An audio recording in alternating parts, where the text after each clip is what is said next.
Merhaba arkadaşlar, kanalıma hoş geldiniz. Bugün bu güzel ipimizle harika bir model başlayacağız. Şöyle ince bir ipim var. İpime uygun kullanacağım şiş 3 numara. Modelimiz oldukça güzel ve gösterişli bir model. Umarım siz de beğenir, benimle yaparsanız. Yapım aşamalarına geçmeden önce kanalıma abone değilseniz, abone olup videolarımı da beğeniyorsanız beğeni yapmayı, yorum yapmayı, beni desteklemeyi unutmayın arkadaşlar. Şimdiden hepinize teşekkürler.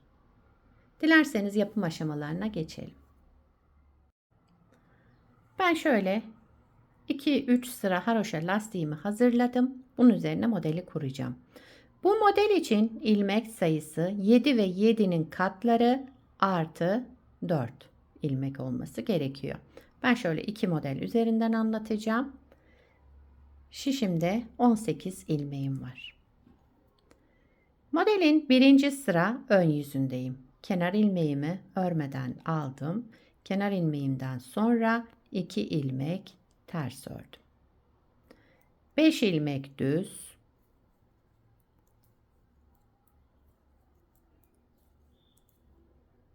2 ters, 5 düz, 2 ters, 5 düz ilmek,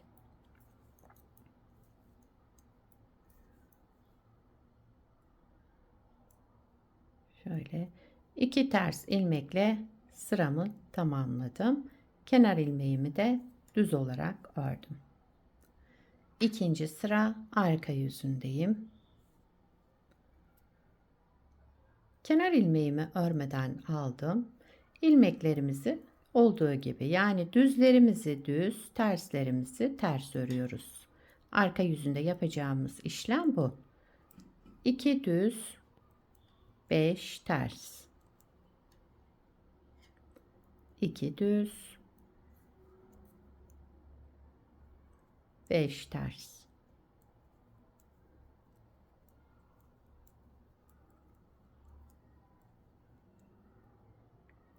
2 düz ilmekle sıramı tamamladım. Kenar ilmeğimi de düz olarak ördüm. Üçüncü sıra ön yüzüne geçtim. Kenar ilmeğimi örmeden aldım. 2 ters ilmek. Daha sonra geldik şu 5 düz ilmeğe. Önce bir artırma yaptım. Daha sonra bir düz ilmek ördüm. Daha sonra şu sıradaki 2 ilmeğimin yerini değiştirdim. Ortadakini öne aldım, yani arkadakini. Bu 3 ilmeği, bakın üçünü bir alarak düz ördüm. Tek ilmek çıkardım. Devamında bir düz ilmek ördüm, bir artırma yaptım. Tekrar 2 ters ilmek, bir artırma, bir düz ilmek. Şu 3 ilmeği keseceğim. Ortadakini öne alıyorum. Şöyle. Daha sonra 3 ilmeği üçünü bir düz örerek kestim. Bir düz ilmek ördüm, bir artırma yaptım. 2 ters ilmek, bir de kenar ilmeğimi ördüm. Üçüncü sıramı tamamladım. Dördüncü sıra arka yüzündeyim. Kenar ilmeğimi örmeden aldım. 2 düz, 5 ters. Ajurlar da ters örülecek.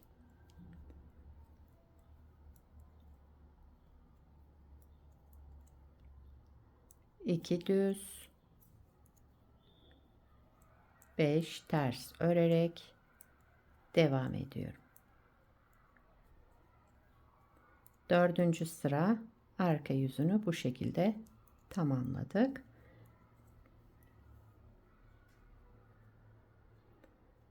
Beşinci sıra ön yüzündeyim. Modelimiz 6 sıradan oluşmakta. Kenar ilmeğimi örmeden aldım. 2 ilmek ters ördüm. Geldim bu 5 düz ilmeğe. Önce bir düz ilmek ördüm. Daha sonra bir artırma yaptım. Şimdi sıradaki 2 ilmeğimin Yerlerini değiştirdim. 3 ilmeği bir alarak keseceğim. Şöyle 3 ilmeği bir aldım. Tek ilmeğe düşürdüm. Daha sonra bir artırma yaptım. Sıradaki düz ilmeğimi düz olarak ördüm. 2 ters ilmek, bir düz ilmek, bir artırma. Sıradaki 3 ilmeği keseceğimiz için ortadakini öne alıyorum. Ve 3 ilmeği bir alarak tek ilmeğe düşürdüm. Bir artırma yaptım. Bir ilmek düz ördüm. Daha sonra 2 ilmek ters, bir de kenar ilmeğimi düz olarak ördüm. 5. sıramı tamamladım. 6. sıra arka yüzündeyiz. Son sıramız. Kenar ilmeğimi örmeden aldım. 1, 2 ilmek düz, 5 ilmek ters örüyorum.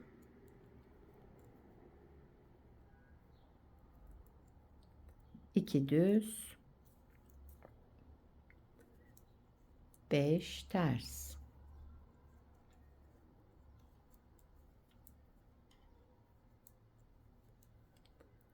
2 düz, bir de kenar ilmeğimi düz olarak ördüm. Sıramı tamamladım. Modeli bir kez kurmuş olduk. Bakın model 6 sıradan oluşuyor. Şöyle gayet güzel. İsterseniz bir kez daha kuralım. Daha iyi anlaşılır olsun. Modelin birinci sıra ön yüzündeyim. Kenar ilmeğimi örmeden aldım. 2 ilmek ters. Zaten 2 ilmeğim tersti. Daha sonra 5 ilmek düz.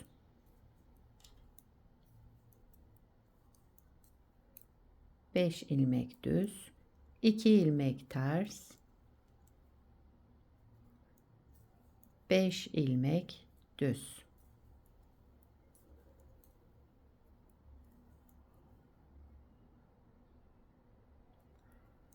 2 ters ilmekle sıramı tamamladım. Kenar ilmeğimi düz olarak ördüm. İkinci sıra arka yüzündeyim. Kenar ilmeğimi örmeden aldım. Arka yüzünde yapacağımız işlem, düzlerimizi düz, terslerimizi ters örüyoruz.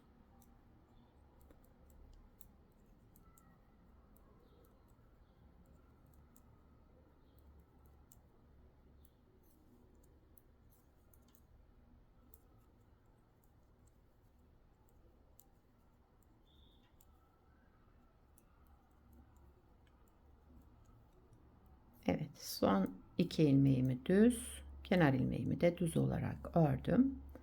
Sıramı tamamladım. Üçüncü sıra ön yüzündeyiz. Şimdi kesme ve ajur yapma kısmı. Kenar ilmeğimi örmeden aldım. Devamında 2 ilmek ters ördüm. Daha sonra bir artırma yaptım. Bir ilmek düz ördüm. Sıradaki 3 ilmeğimi keseceğim. Ortadakini öne aldım bakın. Şu şekilde yerlerini değiştirdim. 1, 2, 3.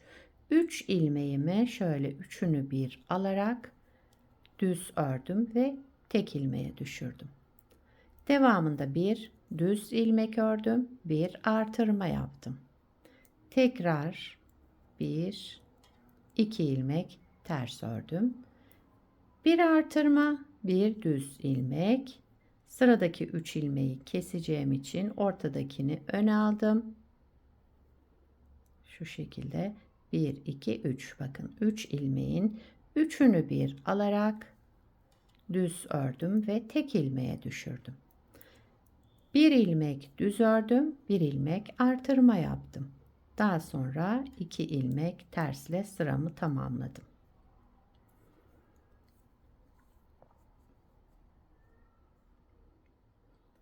Dördüncü sıra arka yüzündeyim. Kenar ilmeğimi örmeden aldım. 1, 2 düz, 5 ters.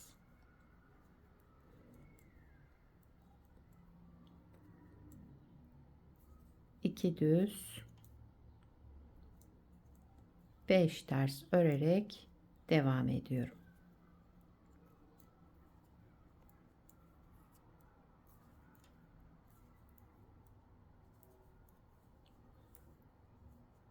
Evet.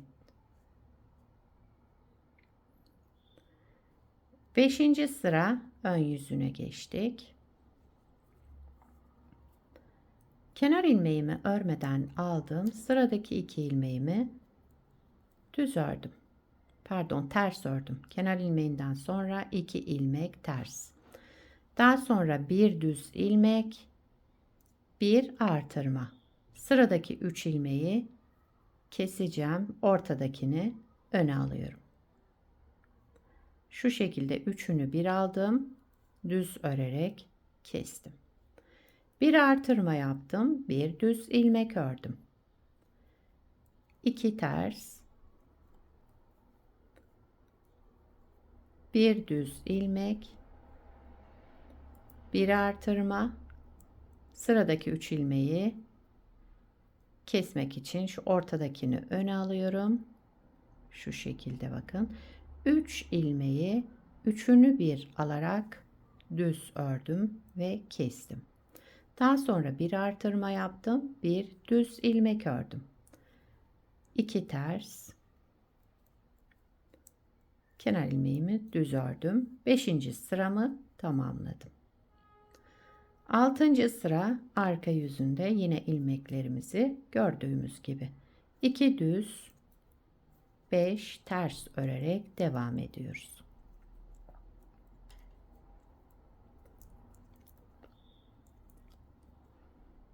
İki düz 5 ters. Evet, sıramı tamamladım. Şöyle modeli 2 kez kurmuş olduk. Model böyle devam edecek arkadaşlar. Şöyle 2-3 sıra haroşa lastik üzerine başlamıştık. Bir de bir parça daha önceden hazırladım. Şöyle göstereyim. Bunu da lastiksiz yaptım. Bakın bunda lastik kullanmadım. Direkt modeli başladım. Sadece arka yüzünde ilmekleri çıkardıktan sonra arka yüzünde bir sıra düz ördüm. Ön yüzünde modeli kurmaya başladım. İsterseniz böyle de yapabilirsiniz. Bu şekilde yani lastik de istemiyor model. Gayet güzel, şöyle zarif, dantel gibi görünen bir model. İpim ince olduğu için böyle bir görüntüsü oldu. Modelin arka yüzü de şöyle bir görüntüsü var.